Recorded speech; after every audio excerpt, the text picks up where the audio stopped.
Okay, so good morning, good afternoon, and for some of you, it's good evening. And welcome to the Food Factory for Us virtual visit. And today, you might notice that we are not looking at our usual Food Factory for Us welcome slide.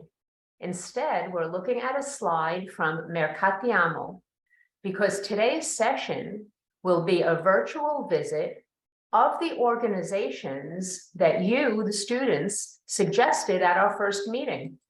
So we are lucky enough and thoroughly pleased to have Lisa Baldi from Mercatiamo here with us this morning. And she's going to tell us about the Mercatiamo network. And then she has to go. We'll have time for her presentation and you'll have time to ask her some questions. And then she has to go when we have two more visits, also companies or institutions that you suggested. So I'm going to ask you now, while Lisa gives her presentation, to please have a piece of paper and a pen next to you. Or maybe you can see a pen, a piece of paper.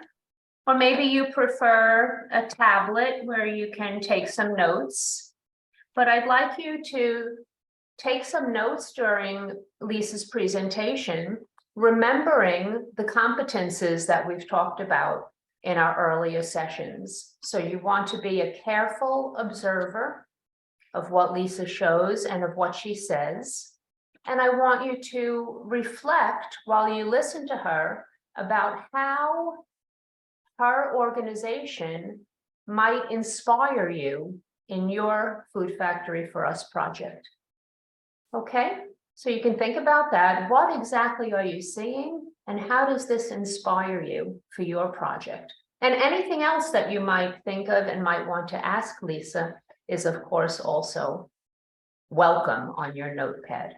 So with that, I turn it over to Lisa Baldi, again saying thank you so much, Lisa, for joining us. And the floor and the screen are all yours. Well, thank you, Catherine, for the introduction, and thank you all for inviting me today to talk about this project I'm very passionate about, Mercatiamo. So I'm Lisa Baldi. I'm currently a researcher at the University of Parma, but currently based at INRAE in Paris. And today I will talk to you about the project, obviously. Wait a second. Okay, so I will give you a very, very brief introduction on the context and why this project was born. Then I will briefly walk you through who we are and a little bit of history. Then I will recontextualize the whole thing in terms of a short supply chain and alternative food networks. Then I have a very quick word about the solidarity purchasing groups and the district of solidarity economy that is based here in Parma, and then some info on the perception of the project and the challenges ahead. So the time is very short for me to tell you all about this. So I will just, as I said, present a few slides just to have some room for thoughts. You will have the opportunity to ask some questions right after the presentation, or you can always write to me at this email address. So if you have further questions later on, you can always contact me. So as I said, I don't know exactly your background, so I just wanted to start from this slide. So I presume that most of you have heard about the footprint, so the carbon footprint, water footprint, and in general resources footprint. If you didn't, please have a look at it, look it up. This one is actually very interesting to give a bit of an idea what's happening in terms of impact of humanity on the planet Earth. So this, you probably also are familiar with this concept. So the overshoot day, we know that in 2022, it has been estimated to happen sometimes during the month of of July. So that means that basically by the end of July last year, we had eaten up all the resources that were regenerated by the planet in a year time. So that means that we keep on eating more resources that the planet is able to reproduce. And this is again coming down to some figures, and just for your information, and again, as I said, room for thoughts.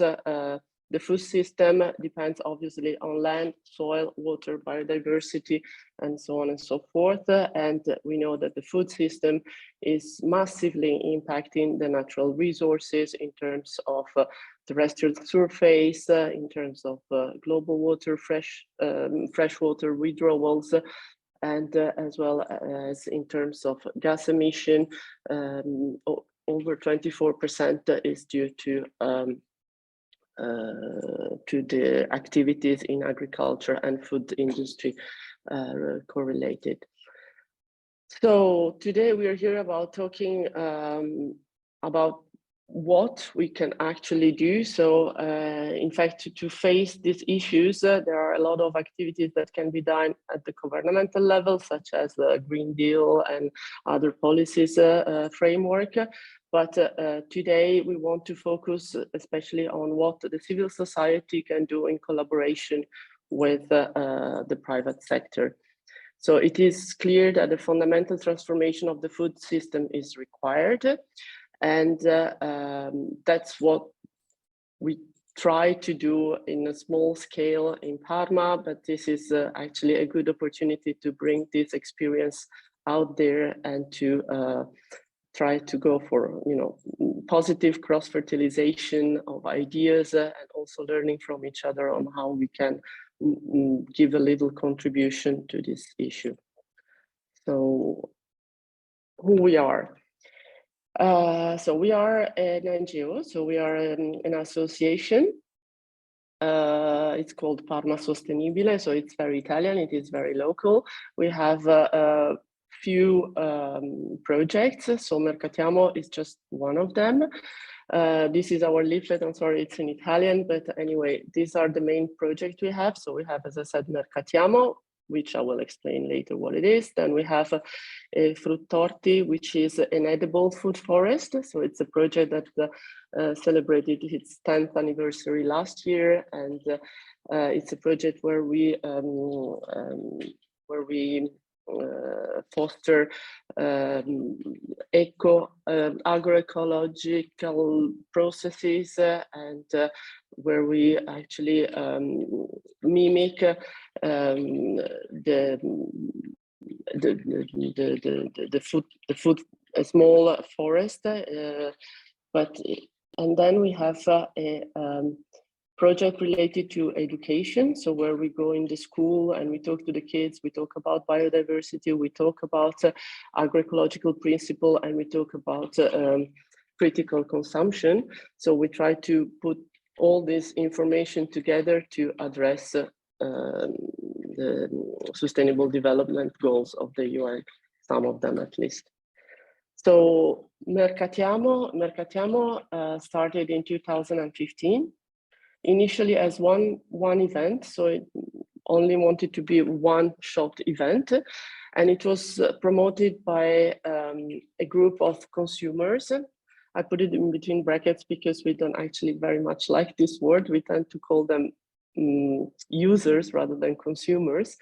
Passionate activists, and the idea was to the objective was to shorten and enforcing the connection between the demand and the supply of sustainable agri-food products. So here I underline the demand because indeed there's a lot of alternative food networks that are normally generated directly by the local producers. However, the demand of these products it's the major trigger for the success of this product. So it is very important that there is a relationship between whomever provide the products and then whomever will ultimately decide to buy it. So this project was possible because in the territorial context, we had a strong network of producers connected to the DES. I will explain later what the DES is. And also we could leverage on a strong circuit of the solidarity purchases groups. I will give some words on this topic as well. After a couple of single edition, the project developed in a weekly indoor market. And then it slowly grew, and we actually developed around this idea a more consistent project and with a vision and a structure, and it evolved in an association. In fact, Mercatiamo as a project was born in 2015, whereas the association was only founded in 2017. So today, Mercatiamo counts 3 markets in town on a weekly basis. It counts approximately 30 selected and certified producer and transformer. Here again, certified, please remember this word because I will come back explaining at what level these producers are certified. But not only, it is also a growing community between producers and citizens. And the project itself aims to promote organic and natural production without obviously the use of chemicals, but not only. So we also promote sustainable lifestyle and sustainable business models. And most of all, we promote, as I said earlier, food education, knowledge and respect for the territory and the seasonality of the products. So these are our producers, just a few of them. I always like to present this slide because it's really, these are really the people we work with. And I mean, there's a good part of our effort that goes in relationship and support and emotions as well, because this is actually part of the project. So I'm pretty sure you're familiar with this, so I will not spend too many words on what the short food supply chain is all about. But this is one of the pillars, one of the reasons why Mercatiamo exists. So the idea, as I said, was to shorten and to enforce the relationship between producer and users. So what the objectives of the farmers are, of course, to manage their production in terms of quality and on quantity, of course, being known and get a fair price for their productions. On the other hand, for the consumers, they want to have easy access to sustainable food. They want to know where their food is coming from, and they want to be able to decide where to spend their money. So I always say that the decision on where you go and buy food is a political decision, because it's in the hands of the consumers to decide what type of products they want to put on the table. And that is why it is so important that consumers are educated and that the demand is taken into account when we develop any sorts of alternative food networks.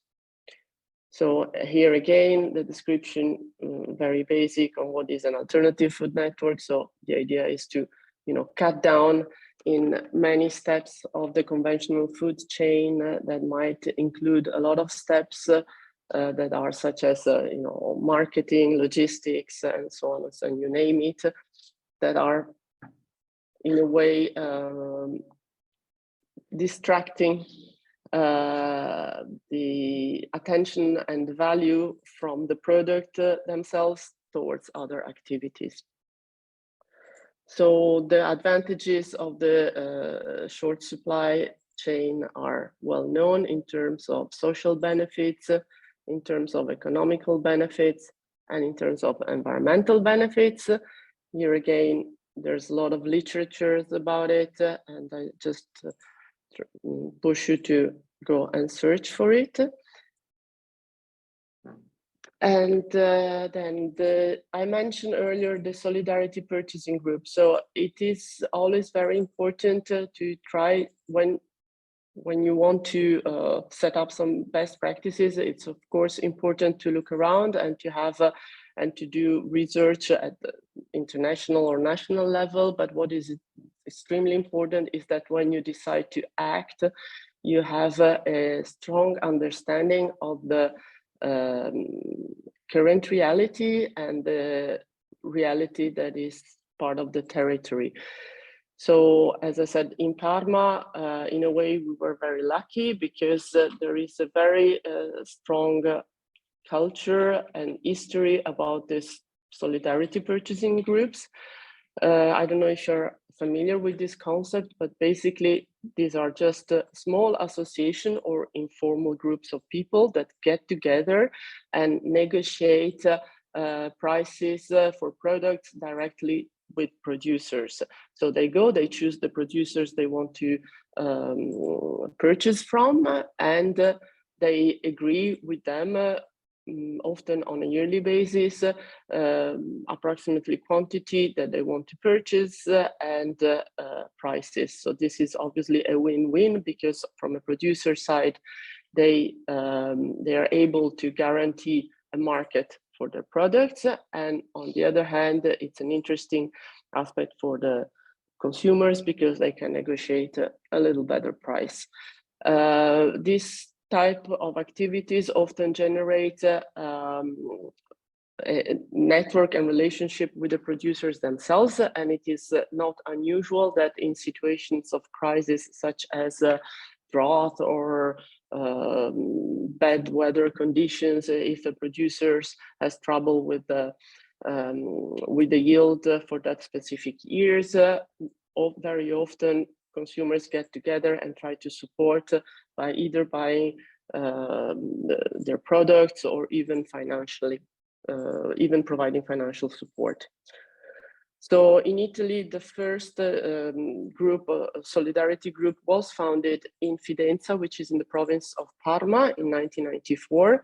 So here again, there is the classic short supply chain express. So we go directly from the consumer to from the producer to the consumer without all the classic steps. And then again, another important thing that we were lucky to find on this territory, it's this DES, which I mentioned earlier, which stands for Distretto di Economia Solidale, sorry, it's in Italian, so it's Solidarity Economic District. And this is a sort of an umbrella association that not only put together virtuous producers that do believe in specific principles and do believe in the need of having a more sustainable agriculture, but they are also promoting a project that is called PGS. So the PGS is in fact a way of certifying producers on which Mercatiamo has its basis on. So the producers that participate in Mercatiamo are organic certified, so the classic organic certification that we are used to see often in the products with this brand. But there are also, we actually demand that all the producers that belong to the network of Mercatiamo get an extra certification, which is this PGS, which stands for Participatory Guarantee System, which is a framework that was already promoted back in the 70s in South America. So it is a well-recognized framework, and it is promoted by IFOAM. Here again, if you want to have more literature, please go and check out their website. So how this PGS works. So basically the PGS, it's a network between consumers and farmers, and farmers coming from the same type, farming the same type of crops. So the idea is that the consumers get together with other stakeholders, and they have a farm visits together with similar producers. So example, if I'm producing tomatoes, I will welcome in my farm on a yearly basis, every 2 years or so, a farmer that produces tomato as well, plus a group or a couple of gazisti, a couple of consumers, and normally these visits foresee the presence also of an agronomist. And this is because we want to go beyond the normal organic certification that is mostly based on paperwork. So I'm not familiar with how organic farming is monitored and certified in every country in Europe, but I can tell you that in Italy, the visits that are done by to verify that a farmer is producing according to the protocol, it's mostly based on paperwork in the sense that the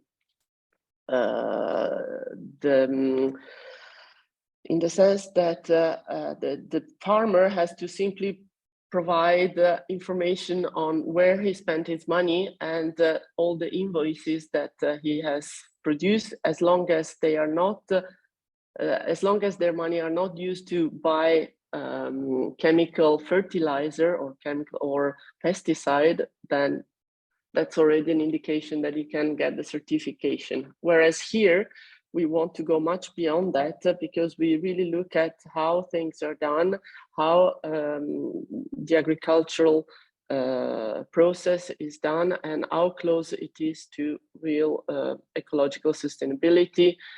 And all this structure also enable relationship between consumers and producers, allow consumers to know the producer and to have trust on them. So this is very important. So here briefly, these are the principle on which PGS is based upon. I'm not going to go through all of them. You can have the slides afterwards if you want. And then the perception and the challenges, of course, what are the real motivation behind the farmers to participate in networks such as Mercatiamo? So this is one of the important things that must be assessed whenever you decide to launch something like that. And also it's important to evaluate what type of impact this alternative food network can have on the local development. It's important to be able to transfer this information and to really make serious marketing about it, because there's a lot of values behind, and nowadays there's a lot of greenwashing, and it's very, very difficult to come across with the correct messages. So what else? Yeah, there's plenty of things that can be done better. There are plenty of challenges, such as, for instance, the specific challenges that we had to face was that, as I said, initially this initiative was organized by consumers, and this was not very well perceived by the producers, because they were looking at us more like, okay, you are providing us with a service, so we treat you as a service provider. So it has been, it took few years to turn this sensation around and make sure that the producer did feel part of this project and took action. Now I can say that I'm very, very happy and proud of the group of producers that developed and has been created around this project, and they finally take responsibilities on the project itself. Then, of course, an important thing is the relationship with the local institutions. And then, of course, the critical thing is that this project has to be economically sustainable for all the farmers in order to keep on going, basically. So this is it. I went a bit long. So thank you for the attention. These are the website. I will switch off my sharing now, and if you have few questions, I can still be with you. Great, thank you so much, Lisa. That was You're welcome. A bit short, but really nice to see. I looked at the website and the Facebook page of Mercatiamo, but your presentation really made it much more clear what is happening. I open to the students. Please, you can raise your hand. You can just open your microphone and ask Lisa a question, or you can type something in the chat.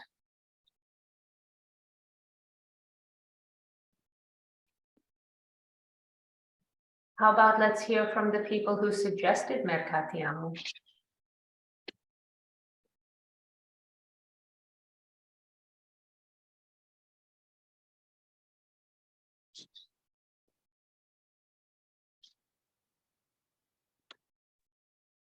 Okay, go ahead.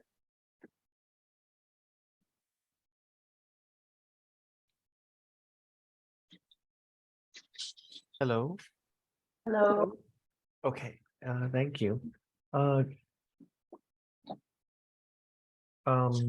Lisa, during your explanation about PGS, about ecological sustainability, you also mentioned that the other big giant in food industry trying to use a method called greenwashing.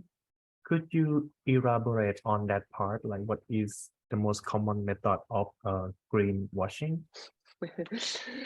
Okay, but you just need to look at some labels or some promotion of the majority of the food nowadays that is proposed in the largest distribution. I mean, you just name it, how many products pretend to be sustainable, and how many products are still wrapped up in plastic, how many products still go through a endless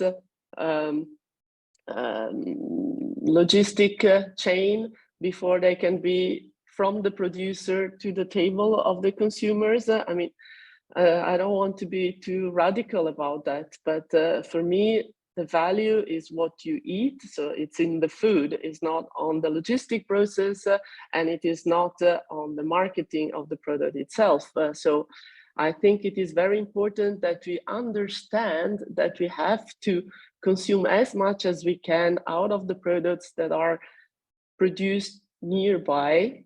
And this is not to, you know, go back in history, but it's just because it doesn't really make sense to keep on eating fruits and veggies that are coming from the other side of the world.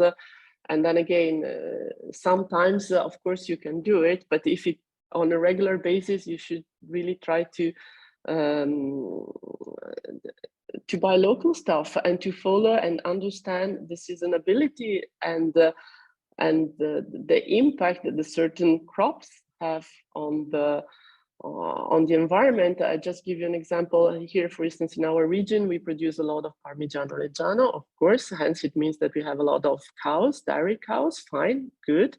There's a long historical tradition about that. Nevertheless, because of that, we produce a lot of maize and a lot of crops that are needed to feed the animals. And these are extremely demanding in terms of water. And so all of a sudden, the entire supply chain is a bit at risk, considering the shortage of water that we have in these days. So I'm saying it is important to go scratch the surface and trying to really understand behind every single supply chain and every single product what is behind. And then again, please make your political choice when you go and buy products, because this is the difference that we can make. So Mercatiamo was born because we as a consumer wanted to have a place to go and buy food and be sure that we were buying the right thing somehow. So I hope I answered your question. Thank you. I have an example of greenwashing that was shocking when I first heard. This is in the US, where the regulation for marketing is not known by the public. But when the public goes to buy their eggs, for example, and it says raised in fresh air. Okay, Now, what exactly does that mean? And it shows a picture of chickens outside in the countryside on a farm. But if you look up the regulation, what does the company actually have to do in order to say raised in fresh air?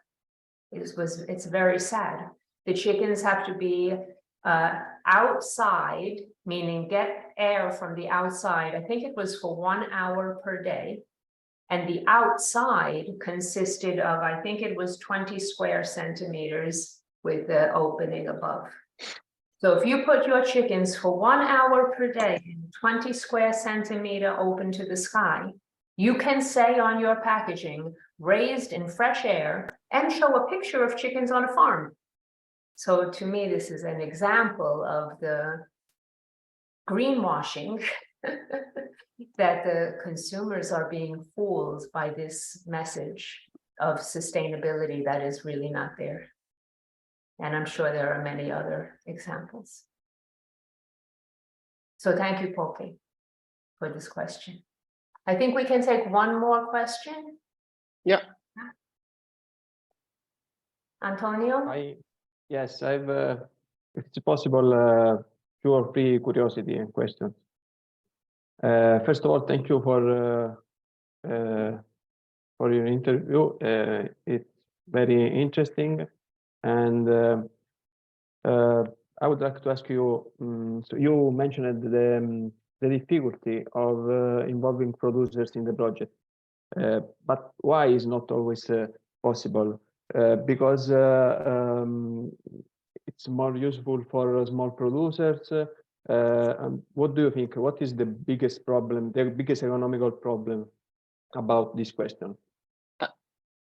Okay, so I can only talk about obviously our reality, but of course we ask a little contribution to the producer to participate in the market. So although it's minimal, the producers still have to be willing to pay this contribution, and often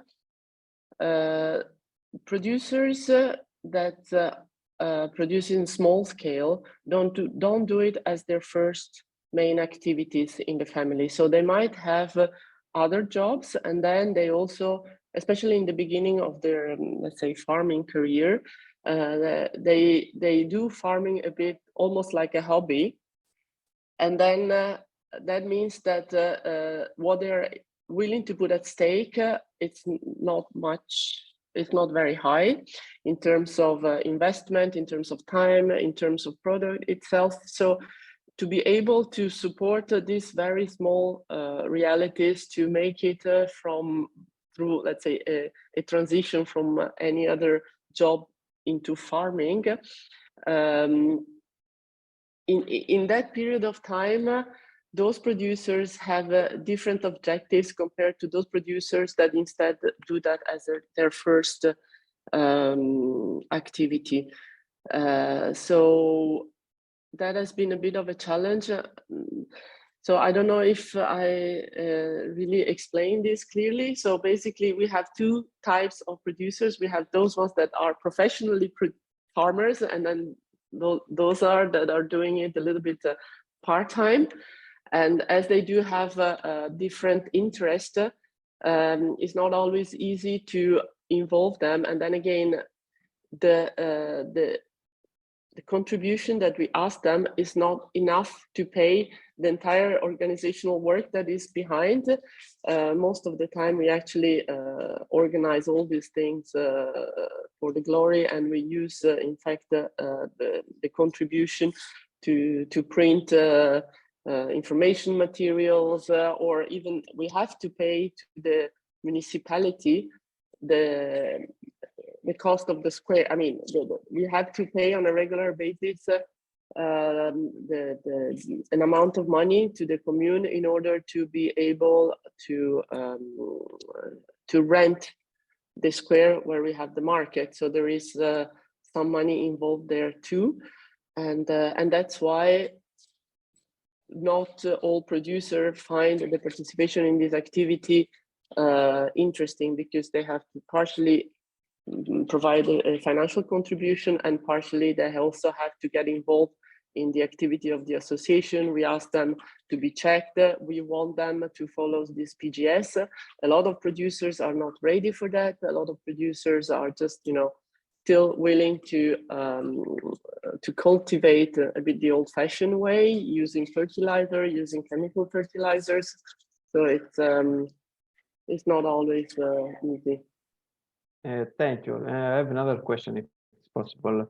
Yeah. In relation of this, or relation about bigger and smaller producer, based on your experience, do you think it's possible that this type of project can grow in the future? Let me explain. Could producers set up processing factory to increase their turnover through their collaboration, and then to give space for other small producers inside the market or mercatiamo? Yeah, that is actually, that would be lovely. It is very it is a bit complex because, again, to set up even just a small chain to, for instance, transform products, such as if you want to make jams from fruits, or if you want to do any sort of, transformed product, it takes effort and willingness from the side of the producer. We as a consumers are not pushing that at this stage because we don't have, let's say, the resources in terms of human resources to push for this. We did try to increase the relationship between them by setting up a group of enterprises. Here they have this sort of cooperative, and it is possible, but again, this takes time. Producers need to know each other because this relationship can be very close, and it can work maybe with 2 or 3 producers, maybe not with all of them, but indeed this would be definitely the way to go. As long as you can keep focus. I think that one of the richness of the project is that you have a lot of single producer with their own head, with their own way of producing, with their own specific species of crops and biodiversity. And the moment that you want to become stronger, then you have to streamline, you have to go back a bit in the same old paradigm of grouping and making economy of scale, which makes sense, but still to a certain extent, because again, you want to be fair to all the producers in the chain. So that's it's a delicate equilibrium, I would say, and it's not so easy. And from personal experience, I can also tell you that it's not so easy to work with the local producers, because they all have a pretty how can I say, a bit of sometimes a bit closed mentality, and they just look at their own little business, and it's a bit difficult to make them understand that it's important to collaborate.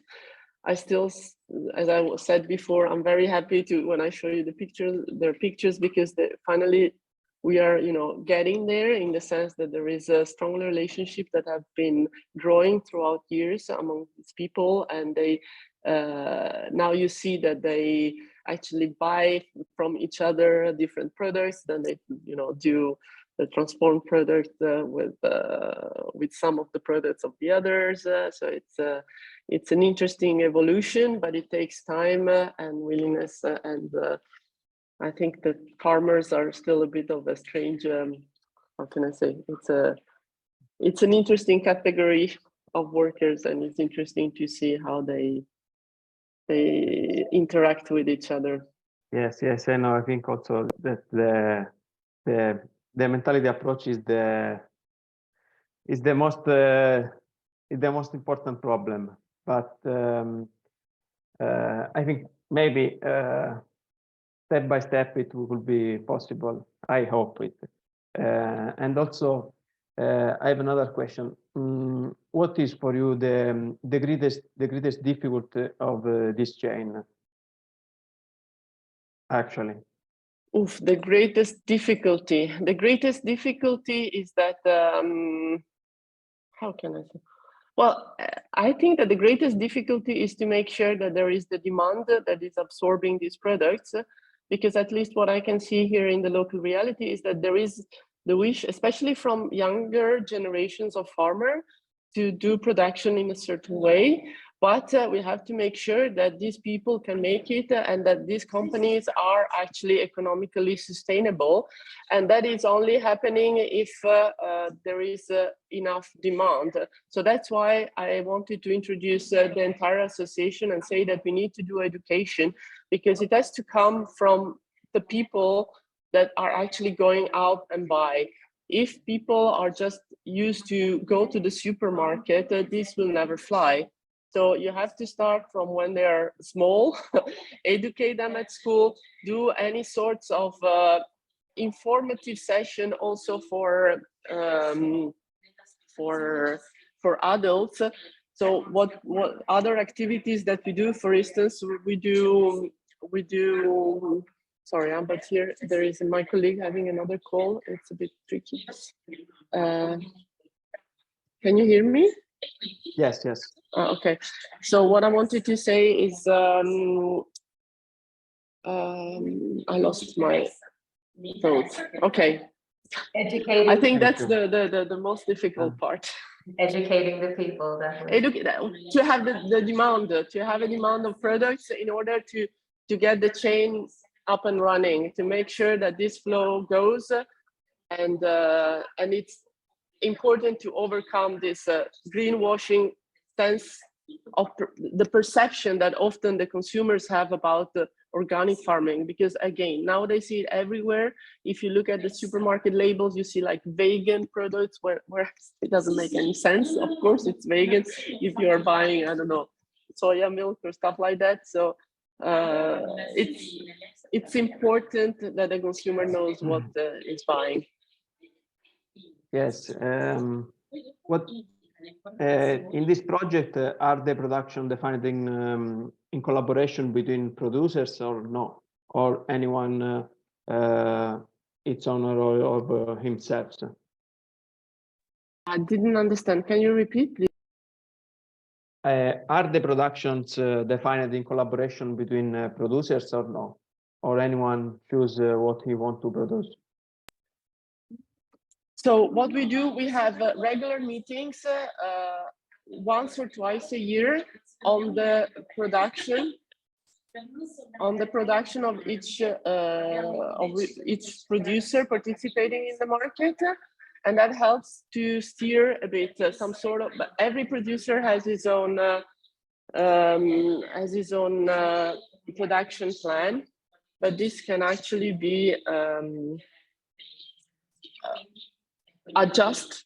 So it makes sense to talk about these things. So not everybody is producing potato the same year, and not everybody is producing tomatoes. So we try to, because it's important that at the market there is the highest number of crops of products available. So it's in the interest of everybody to have diversity.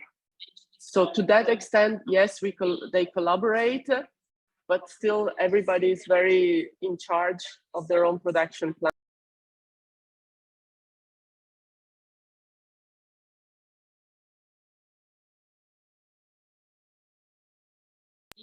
Okay, so if there are no further, but I'm still curious to know, is there somebody who has been mentioning Mercatiamo? Is he present or is she present? Who of you knew about this project already before? Hello, thank you for your interesting presentation. Our group mentioned Mercatiamo because I am from Spain, but I live in Parma. For this reason, I know Mercatiamo. Okay, that's very nice. And so you studying in Parma? For a research stay, 3 months. I live in Parma for 3 months. Where are you based? At the University of Parma. By in Via Kennedy? Near the hospital. In the hospital. Okay. Yeah, which faculty? in the nutrition unit. Okay, that's very good. Thank you. Well done. Okay, well, thank you, Deborah, for sharing Mercatiamo with this group. And Lisa, thank you for letting us really know now what Mercatiamo is about. So that's Thank you for inviting us to give us the stage to present this project. And again, thank you, Deborah, to mention it, to bring it to the attention of this group, and let's hope for further collaboration. Okay, thank you very much. Goodbye. Thank you. Thank you. Thank you, Lisa. Bye-bye. Okay, so that was really interesting. That was a wonderful visit. And I want to let you know that we contacted all of the groups and people that you suggested after the week one, all of the breakout groups. We contacted everyone, and we had some replies, and some people couldn't come, and she could, so that's why we just met with her. And we chose two other institutions that you suggested, and we found some nice videos about them. So what I'd like to do now is bring us from Parma in Italy, we will go to Tunisia, and we will see a video about a very famous fig production. And again, I want to ask you, thank you, Christoph, because I wanted to go. I want to ask you to do a careful observation while you watch this video. So you might now go to another page or another screen where you are taking some notes. And I want you to notice what are these Jeba figs, and to notice what's interesting about them. So what is most interesting about these Jeba figs, and how can this relate to your project?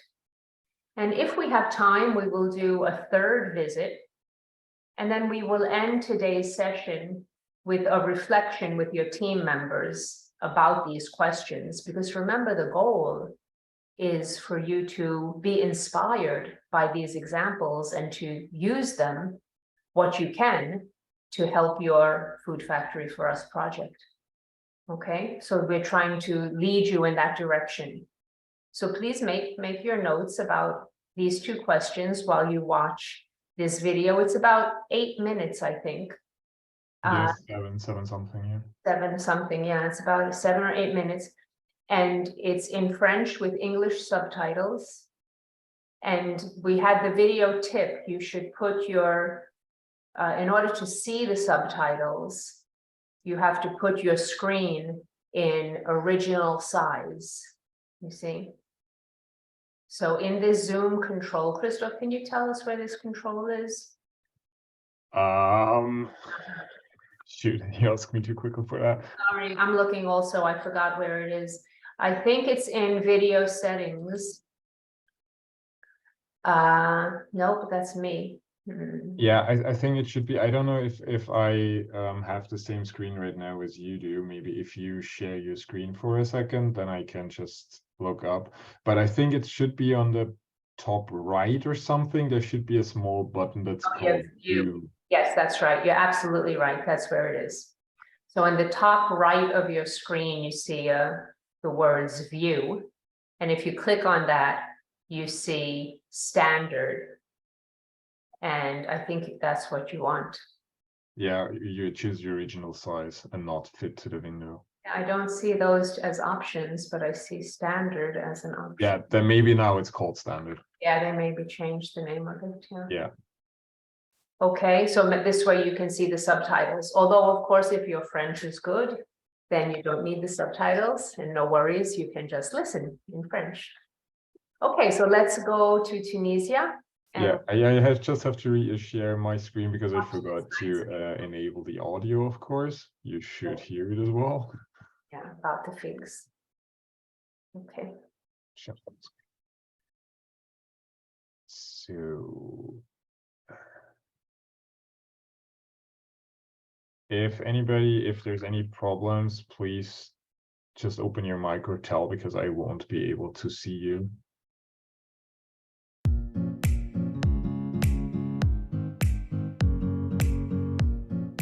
Parmi les dizaines de variétés de figues cultivées dans le monde, une variété s'est distinguée et a fait la renommée de toute une région en Tunisie. C'est l'histoire de la figue de Djebba, qui est aujourd'hui le premier fruit avec une appellation d'origine contrôlée dans le pays. Djebba est un village de montagne dont les vestiges remontent à l'ère du néolithique. À une altitude d'environ 850 mètres, s'étend le plateau de la montagne Gora avec ses couches de calcaire dénudées, ses multiples sources d'eau et ses falaises de plus de 40 mètres de hauteur.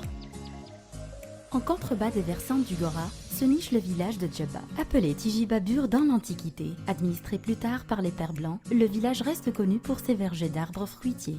Le figuier de Djebba y est cultivé depuis de longs siècles.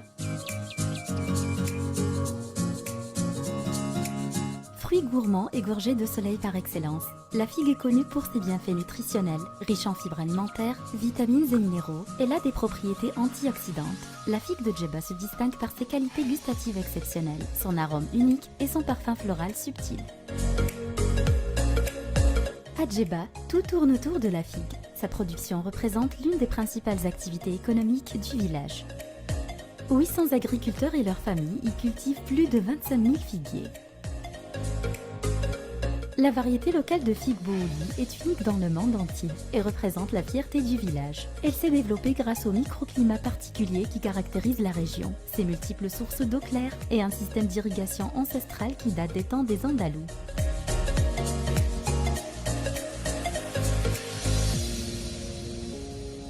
Comme reconnaissance de son unicité, la figue de Djebba s'est vue octroyer une appellation d'origine contrôlée ou AOC.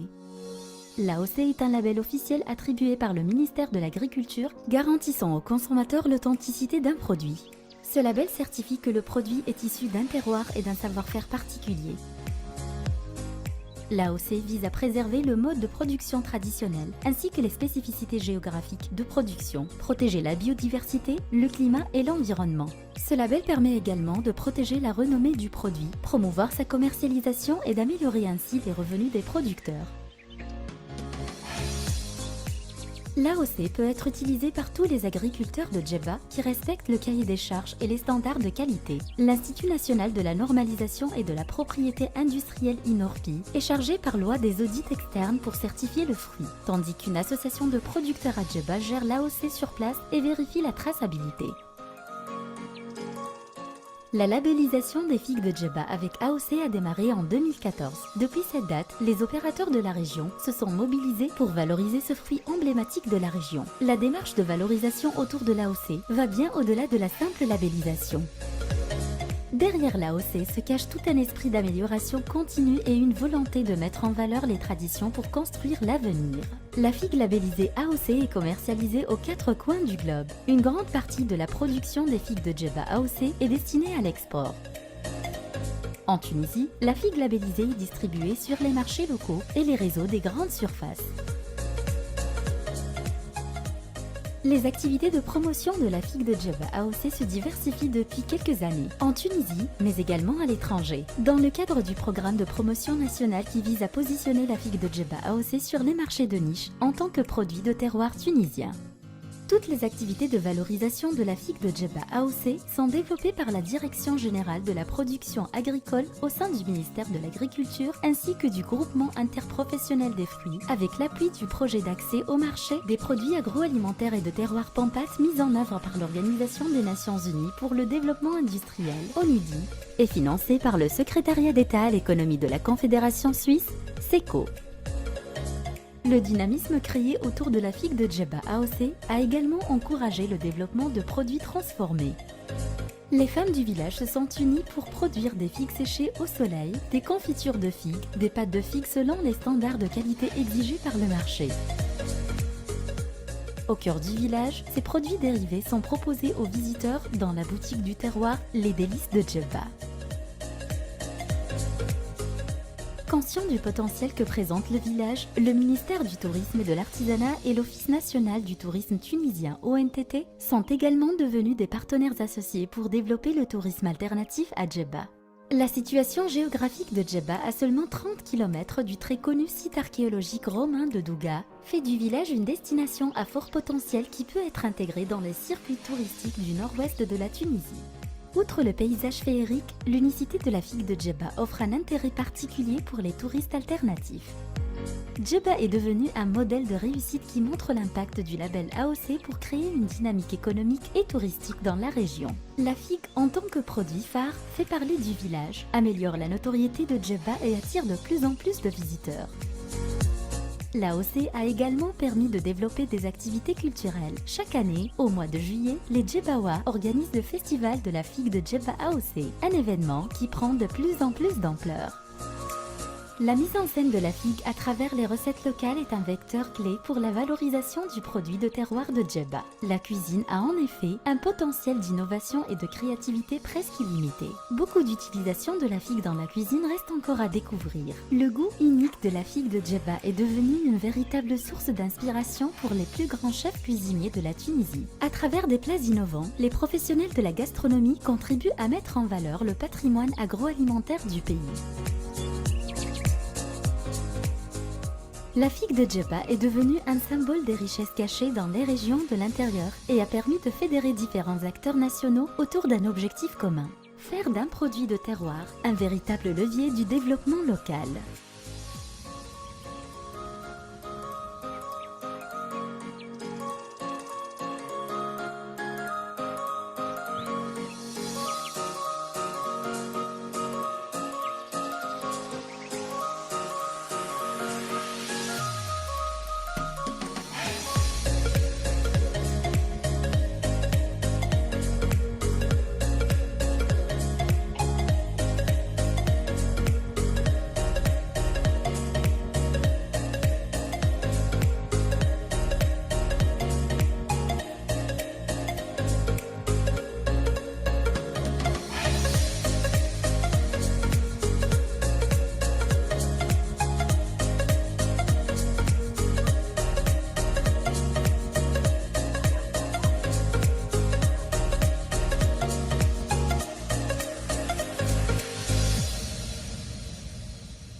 Wow, that's really inspiring. Let's go for a minute to the group and ask one or two of you to tell us what you found most interesting in that video. I certainly found one thing most interesting. French don't need to breathe while talking. That was way too fast.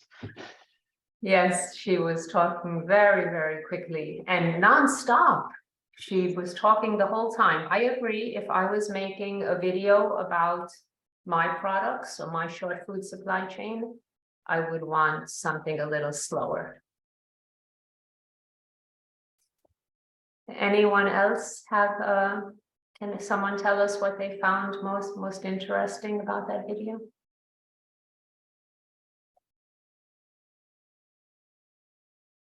Hi. Yes, I have a lot of. I think the video is most interesting because very interesting because it's a reality that I didn't know before now, and so the first consideration is about the ancestral system irrigation. Yes, because we talk about sustainable carbon footprint, and more other things. But I think the water footprint, first of all, could be improved. But not only this bad consideration, and it's not bad consideration, obviously. For me, it was very interesting the traditional production, because it's a very traditional, starting from the beginning to the selling. I would have curiosity about the packaging, because I think figs are so delicate and shelf life maybe would be short. I don't know, but I think it would be like this. And what I've seen plastic packaging and for the fresh fruit, and but also I've seen production of jam and dried figs. But I didn't understand. Maybe it's my fault. The certification is all about the fresh figs, or also with dried figs, or I don't know what other products. And very interesting was also the how they valorize the country with this production, connecting with tourism, because they build a good business. Yeah, I was very impressed in how they made this fig turn the town into something really exciting. Yes, very exciting. We'll take one more person. Tell us what you found interesting about this Jeba fig. Anyone?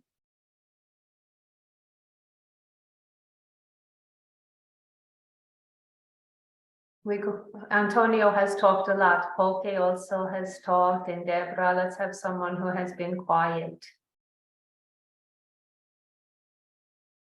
Vanessa, can you tell us what you liked about the video? Here's Jesus. Vanessa, you're saved. But I will ask you next time. Jesus is writing in. The most important thing, let me look, I'll read it for him. The most important thing is how they have managed to create their own international brand from a specific site. Yeah, I agree, Jesus. I also was really impressed. Deborah, thank you. The most important thing is how, through a local product, they have generated an impact at the tourist level in the city of Jeba. Yeah, also. I thought also the use of the fig by the chefs in this very hot cuisine, it was really a way, they had many ways to promote their local product. It's really inspiring. Okay, so I see people have some interesting things. So you will talk with your team members in a bit about these, but first let's make our last visit. Our last visit brings us back to Europe and goes from figs to a pickle company. And this is a Swiss pickle company. And I think we can start the visit by following the steps of the Swiss Prime Minister, right? And then we'll go and visit the production line. So we have two short videos. First one is only maybe 2 minutes. Huh? Yes. Just to warn you, the sound on the first video is a bit weird because it's very low. So if you should not hear anything, maybe turn up your volume. Yeah. And we do also have subtitles here. It's again in French. This is Swiss French. Yes, so the subtitles are auto-generated. If there is a bit gibberish in there, that's why. That's right. I found the subtitles not perfect when I watched it earlier, but okay. And so this is a short video showing the Prime Minister of Switzerland making a visit to this family company that has turned its short food supply chain into a huge success. So let's follow the Prime Minister. C'est un grand honneur de recevoir le président de la Confédération. Nous avons déjà reçu des conseillers fédéraux, mais jamais le président en exercice. Donc pour nous et tous les collaborateurs, c'est une grande fierté qu'ils viennent nous voir pour se renseigner sur l'industrie agroalimentaire et se renseigner sur l'impact de ces deux initiatives sur notre activité. Alors je vais lui présenter nos produits, je vais lui présenter l'histoire de l'entreprise et puis je vais lui montrer aussi la chaîne de production de cornichons qui est le produit phare de notre entreprise sur lequel on va pouvoir discuter. Nous faisons beaucoup de produits au vinaigre. Nous fabriquons aussi des moutardes, des sauces et vinaigres. Mais notre produit principal, ce sont les produits au vinaigre et notamment le cornichon que nous fabriquons ici dans cette usine à partir de matières premières soit suisses, soit importées. Il y a deux initiatives très différentes. La première, c'est celle qu'on appelle l'eau propre. Et dans cette initiative, si vous lisez le texte de loi, c'est l'interdiction de toute forme de pesticides pour les agriculteurs qui voudraient avoir les subsides. Et nous pensons que c'est totalement impossible de faire de l'agriculture sans aucune forme de pesticide, qu'il soit de synthèse ou naturel. Nous faisons du bio, nous avons une toute petite production de bio, on utilise des produits naturels et déjà là, c'est difficile d'avoir le tonnage. Donc obtenir pour nous 1000 tonnes de produits suisses sans aucun pesticide, ça nous semble totalement irréaliste. Sur cette initiative, c'est l'interdiction de toute forme de pesticides de synthèse, que ce soit en Suisse ou sur des produits importés. Et il y a un délai de 10 ans. Donc il y a une vraie volonté de vouloir faire de l'agriculture propre, c'est-à-dire sans aucun pesticide de synthèse, de façon à préserver la nature. Nous ne sommes pas contre l'idée à long terme de supprimer ces pesticides de synthèse. Par contre, il nous semble que le délai de 10 ans est très court pour arriver à une agriculture bio. Parce qu'en fait, si vous interdisez les pesticides de synthèse, ça veut dire que vous êtes 100% bio. Ça veut dire que nous, il faudrait qu'on soit 100% bio sur les produits importés comme sur les produits suisses. Et le délai de 10 ans peut sembler long, mais en fait, c'est très court. Parce que c'est 3 ans de conversion pour des terrains de conventionnel à bio, parce qu'il va falloir trouver les molécules de produits naturels pour remplacer les produits de synthèse. Donc le délai est court. C'est pour ça qu'on recommande de voter non. Cependant, l'idée est bonne de dire sur le long terme, 20 ans, 30 ans, se débarrasser des produits de synthèse, c'est une bonne idée.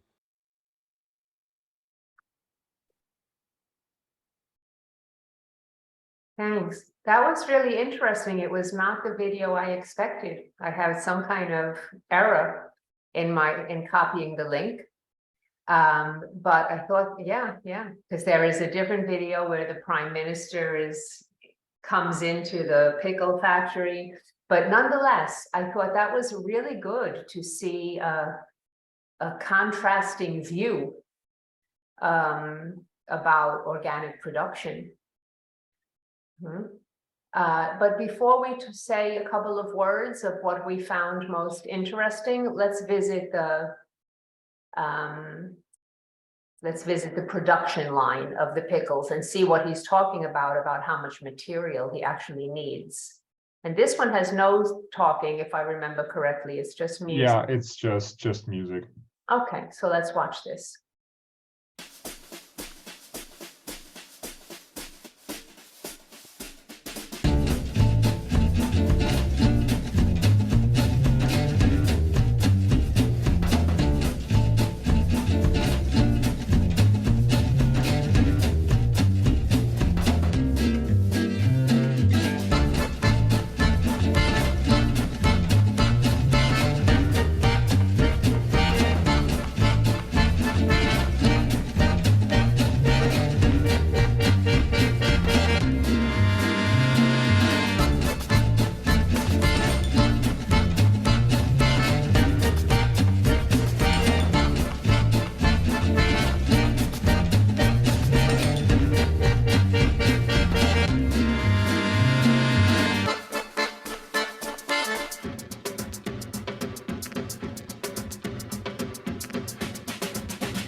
Hey, am I mute now? Okay, great. So let's take a minute to say something interesting or surprising. What did you think of the pickles?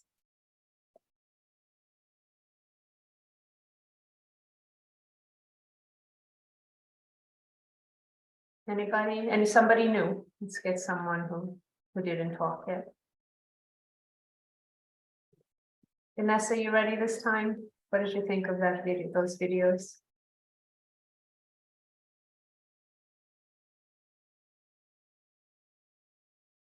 Yeah. I saw very interesting was it is the interesting very is the honesty of the driver, because he said no pesticide is unrealistic, and I can understand the problem, because the management of a company like this, it's not easy, and they can't make a risk of to lose money. And also interesting could be because the production and the size of the company is very relevant, and it would be interesting to know how the structure of the company is organized to have a short chain.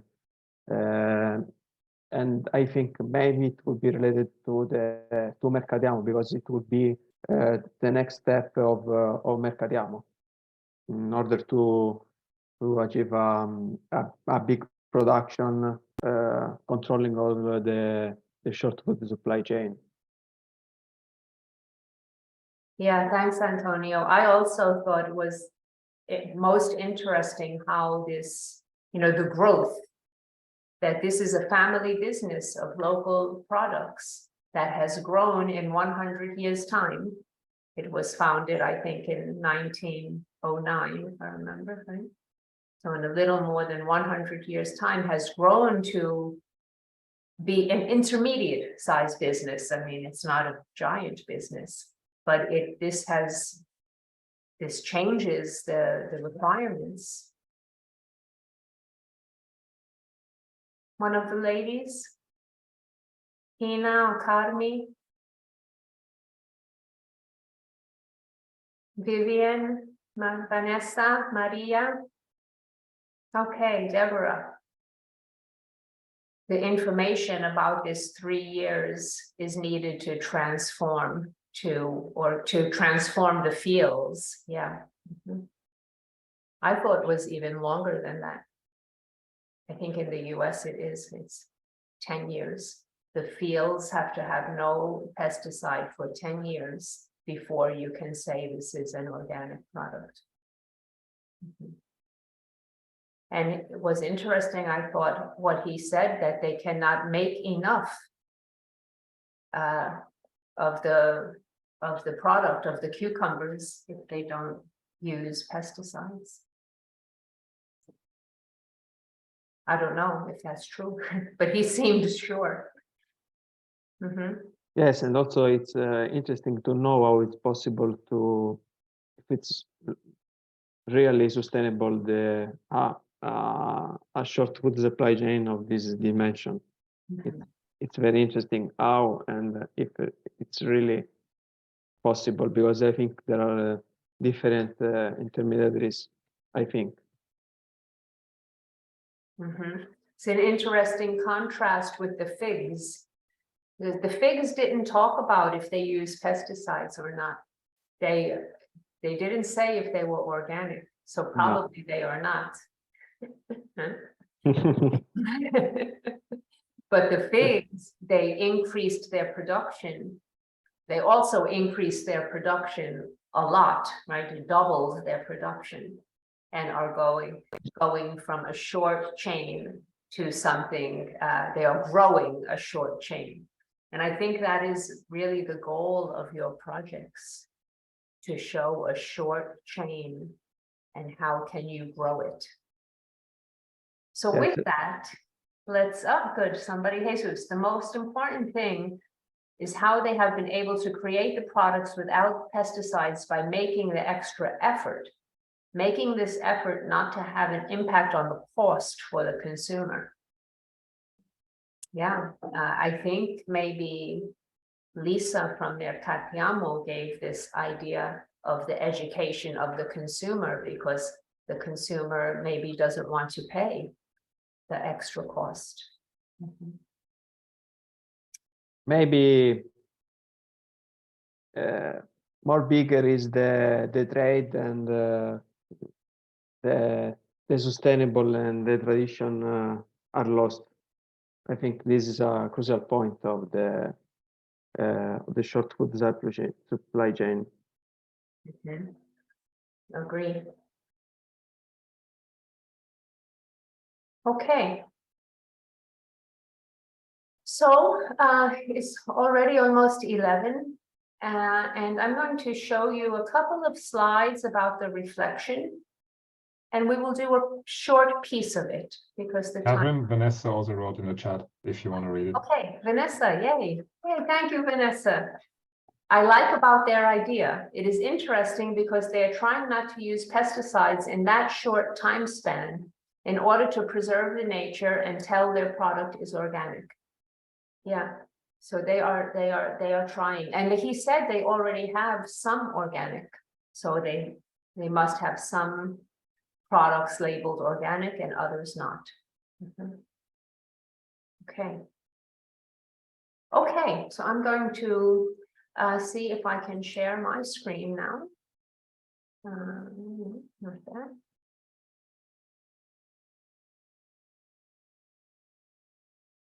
Let's see.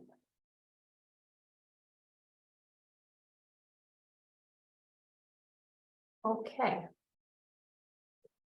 So you have made these 3 visits. We visited Mercatiamo, the Giba figs, and the Swiss pickles. And now we're going to take 10 or 15 minutes to do some reflection in a structured way. We're going to look at the notes that we wrote. You're going to look at your notes and see if you can move forward on your project based on the notes that you took about these 3 visits. So I remind you about, oh, I can make this even nicer, right? I remind you about the core competences and what we've done already today. We don't have a teacher or an advisor that is giving you lectures. Instead, we're talking about the complex reality. We have the stakeholder like Lisa. We have the stakeholder like company. We have government people talking about the figs in Tunisia. And we observed and we had some kind of dialogue. And now we're going to do a short reflection, you with your teammates. So remember, when you reflect, you want to really look at what you saw, be quiet, ask some questions. How can this help me? And then talk to your teammates and see where you go. So we'll take 15 minutes on this. When we think about the virtual visits that we just did, these 3 visits. And I say random breakout groups, but Christoph, maybe it's better to put them with their team. Do we have enough? Yes, I'm already doing that because I know yeah, that 1 or 2 slides after that, we then have within the teams. Yeah, let's put them in their team. We'll just do the 1 session by team. Yeah, exactly. Okay. Okay, so we're going to put you in breakout groups by your team. And in your team group, you're going to choose someone who will be the rapporteur. And then your team will have 5 minutes. We'll do the silence first. You'll have 5 minutes to talk about what was the most interesting point from each visit. And also, how can this inspire you? What can you use from this visit to inspire your project? And then we'll have 1 minute for each team to tell us what was most interesting. You don't have to tell us how it inspires your project, okay? Because that's takes away from the competition spirit. But you're going to tell us what's most interesting, and we're going to write that here. I'll write when you tell us. Okay, so this way everyone comes away knowing what was the most interesting point about each of these visits. So let's take 2 minutes. Can you give us a 2-minute timer, Christoph? Let's take 2 minutes while you reflect silently about these visits and maybe note what was most interesting. Let's go for it. I start the timer now. And that's the 2 minutes. Okay, great. Thanks. So hope now that you all have your thoughts in order. You have some idea of what you think was most interesting about each visit and an idea of how this can inspire you. So we'll put you now in your breakout room with your group, and you should talk. You have 5 minutes, and you should talk and decide what is the single most interesting point about each visit. And then we'll come back in 5 minutes and let each team talk for 1 minute and tell us what they thought was most interesting. So just 5 minutes. Yeah, 5 minutes. I think that's good, yeah. Okay. Okay.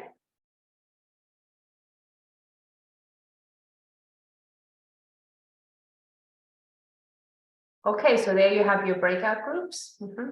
Good, and there you go. We're back. Okay, we're back. So I hope we all had a nice 5-minute chat about these 3 visits. And I'll hand it over to Christoph now, and he'll talk to the teams and give you your chance to tell us what's most interesting about each visit. And I'll write it in here as best I can. So Perfectly.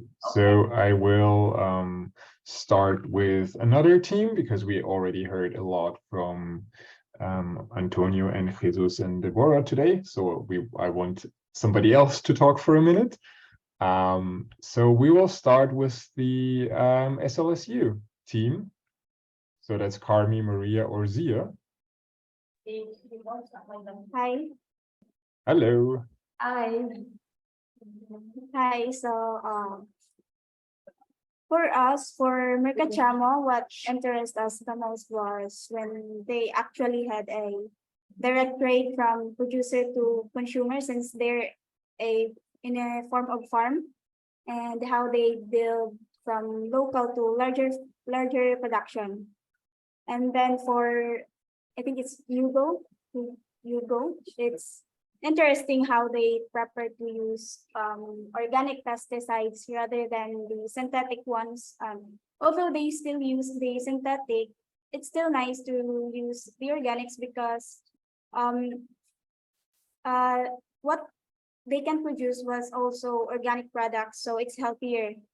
And for the Jeba figs, their commercial success has doubled the sale price of the farmers. So that's what interests us the most too. And they started the fig as a local flagship product, which has made the village famous. And because of that, it has improved the reputation of the Dijeva and is attracting more and more visitors. So we want to apply that to in our local government too. We want to apply that in our hometown. So that really interests us, our group.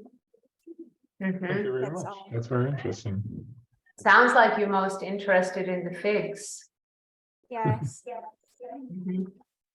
I think so too, but let me just ask you about the Mercatiamo, because I was not quite ready. What were you saying was most interesting, that they built from a local production?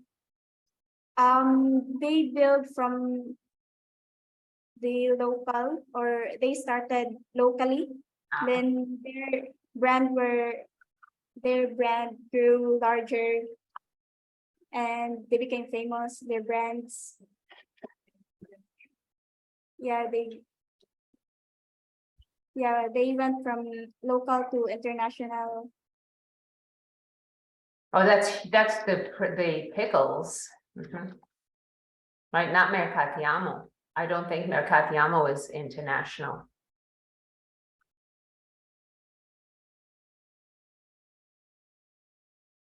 But the pickles are. Okay, anyone else on the team want to add anything? Did I write down what you think were the most interesting observations?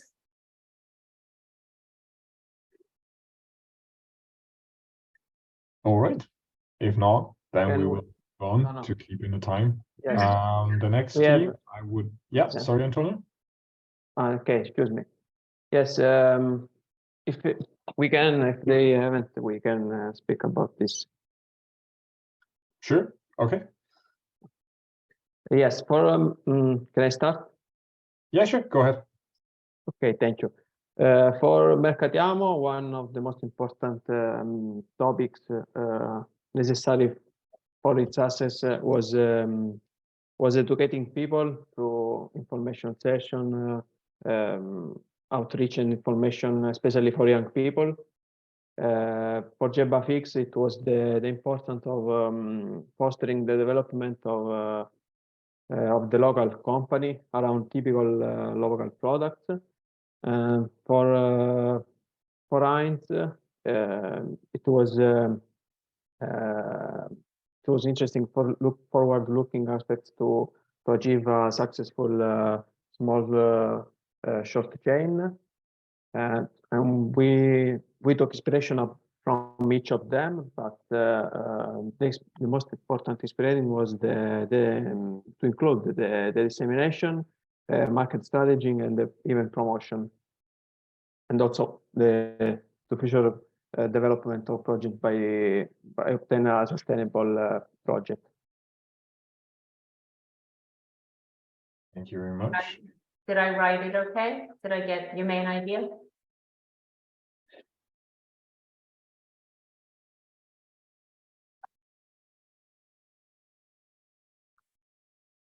Okay, Okay, perfect. Then I would ask somebody from Team Mihipo.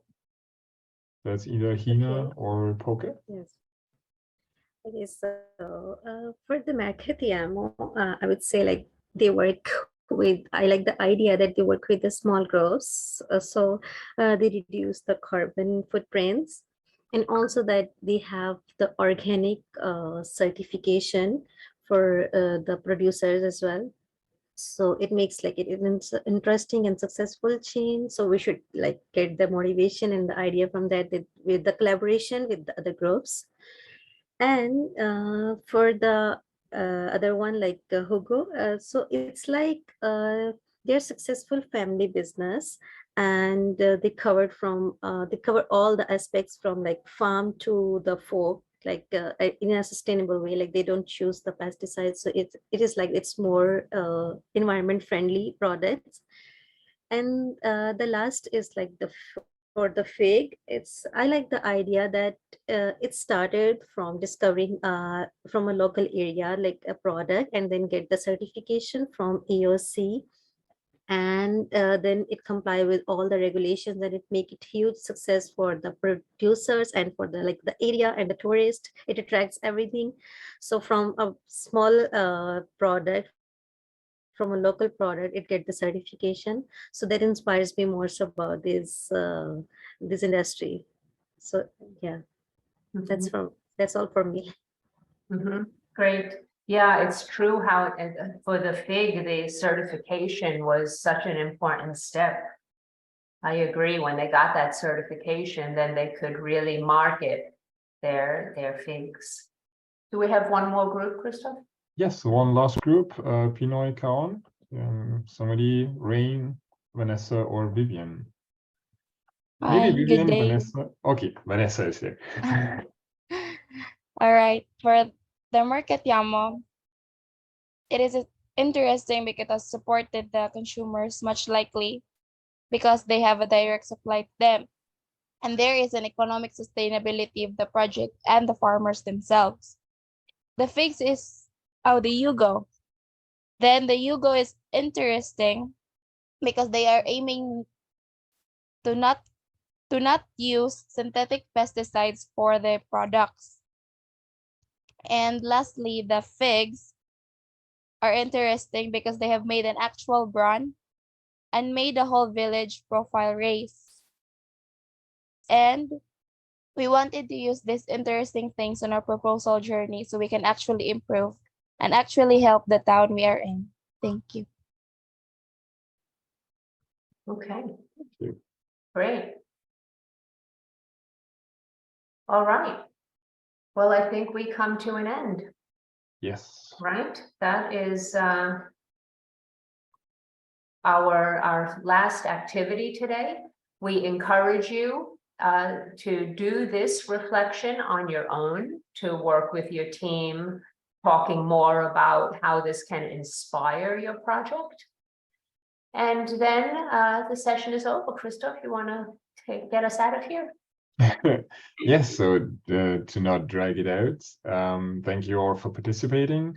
I just want to remind you that, like we did last week, we did it together, the reflection log, and I mentioned it last time already, but we ask you to be the critical friend that you were last week to us again. I opened the reflection log if you want to.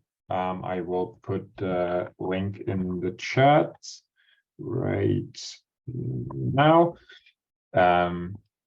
As I mentioned, best thing to do it is right afterwards, because then the experience or what you heard, what you learned is still fresh. Takes about 10 to 15 minutes, and I saw that everybody did it last time, so thank you very much for that. And yes, with that, I think the next time we see should be in 2 weeks, I think, if I remember correctly. I added the link to the doodle in my timely email in the morning, right before our session. So you have it there. I do also have to send you the email with the comments, the critical friends comments of last week. I will do that after our session now, so that I don't forget, because I did over the long weekend. And yes, the recordings, because Michael asked me that at the beginning, the recordings of all our sessions will be online as well. I will tell our IT guy, our colleague, to upload it to YouTube so I can link it to our homepage. So for you who want to rewatch it and maybe see again the French video and slow it down a bit, so you actually we can actually read what was on the screen. But yes, with that, we see each other in 2 weeks for the project review, where you meet half an hour with us, present your project so far, what you have. It's nothing fixed yet. And we will be critical friends to you and give our opinion, help you, help each other, help every group in the same manner. We don't have any favorites. We help everybody to be the best they can be. Yes, and I think, Catherine, do we have any more, or? I think that's it. We just need them Yeah. to sign up for their project review time. Yes. And then we will send a confirmation, and we see, try and get your whole team to come, and we'll see you there.